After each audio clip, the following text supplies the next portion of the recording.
आतापर्यंत या ठिकाणी हॅट्रिक बकासूरनं या ठिकाणी या मैदानात 1 नंबर करणार का? गाड्या सुटल्या या मैदानातला फायनलचा फेरा सुटला आणि लढत चालू आहे. कोण होतोय दुसऱ्यातला 1 नंबरचा मानकरी?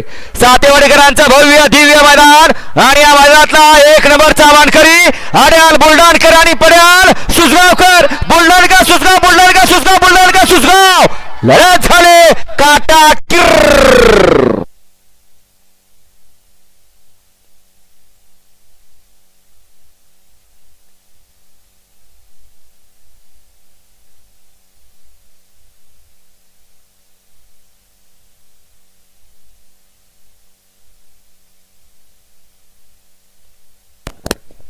आणि सोन्या गुरु पुढल्या मैदानाला जर हा माईक ठेवला तर माईक आपला जप्त होणार आहे.